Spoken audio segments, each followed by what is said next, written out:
Велики петок следува Великден, Воскресението Христово. Неговото раѓање и разапнување се мотиви за фрескописците и иконостасите на Отецот, на Создавателот. Нема свод на црква или манастир каде не е присутен портретот на Исус Христос. Неговите следбеници тајната веча. Тоа е инспирација за современите сликари, како што е починатиот академски сликар Владимир Георгиевски и Никола Пијаманов. Во галеријата Метаноја во Скопје се изложени нивните уметнички дела инспирирани од Христовите страдања. Целата изложба е посветена на таа динамика на односот меѓу учителот и учениците. Така и се вика изложбата: учителот, страдањето и учеништвото. Има двојно значење. Првото значење е очигледно, а тоа е дека станува збор за последната недела од животот на Христос, така наречената страстна недела која води до неговото воскресение, и истовремено поврзана со неговите ученици, а меѓу Владо Георгиевски и Никола Пијаманов имаме динамика, исто така меѓу учител и ученик, кои својот опус уметнички, голем дел од него имаат посветено токму на животот и делото на Исус Христос.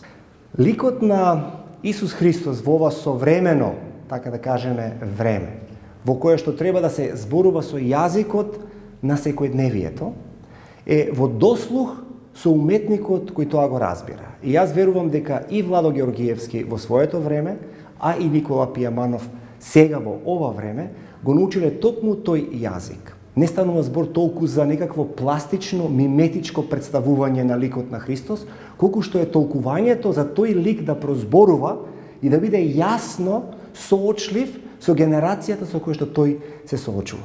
И токму динамиката од учителот и учеништвото е поврзана со она што јас верувам дека е мост, а тоа е страдањето.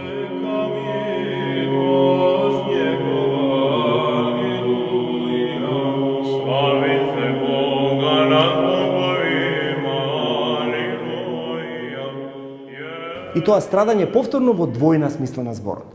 Директно, страдањето на Христос, кое почнува ни страстната недела, кое што кулминира на самиот крст и конечно доаѓаме до една завршна определба која доаѓа директно од Бога, а тоа е неговото воскресение. Истовремено, она што е многу битно, јас верувам додека размислуваме токму на оваа тема, е дека страдањето е дел од секое учеништво. Не само она на Христос и неговите ученици, туку секој вистински учител и секој вистински ученик мора да влезат во тој страдалнички пакт, каде што нема да има никакви тајни, каде што довербата ќе биде максимална и каде што ранливоста ќе биде целосно отворена. За тие две работи да се случат, не е доволно само да се седи во клупа и да се слушаат податоци од некаков даскал. Она што е многу битно е дека учителот учествува во животот на ученикот и ученикот учествува во животот на учителот. Преку тоа се создава, така да кажеме, продолжение на оно што учителот го представува, но не завршува со само чисто клонирање, туку се дозволува на ученикот да биде свој, таков каков што е во својот израз, а истовремено да ја пренесе нишката и важната порака на неговиот учител. Така што ова што ние тука го гледаме денеска е токму според мене една од најубавите приказни кои ја раскажуваат приказната на самиот Христос, најважната приказна за целото човештво, и неговото воскресение, и како неговите ученици од луѓе кои биле исплашени, некои од нив го предале, доаѓаат до моментот својот живот да го дефинираат сега со страдањата на Христос. Слично е и во овој однос помеѓу, во овој случај јас би рекол, Владимир Георгиевски и Никола Пијаманов. Зошто тоа е така? Токму заради тоа што мигот на тоа како тие двајцата работат е дека ученикот слуша и сака да добие од учителот, се подложува целосно на неговата, така да кажеме, дисциплина, но учителот е подготвен да му служи на ученикот. И тоа ќе го илустрирам со еден настан од Евангелието според Јован во 13-тата глава. Во самиот почеток на тоа поглавие имаме еден многу интересен стих. Во 3-тиот стих вика: откако Исус Христос осозна дека таткото му даде се во негова моќ, Значи, тоа е првиот дел од реченицата. Откако тоа го направи, што може да си замислиме дека би бил следната реченица на таква личност која добила мок севкупно од Бога? Би било слава, величие, би било гордост. Напротив, откако тоа Христос го слушна, следната реченица е речиси вџашувачки чудна.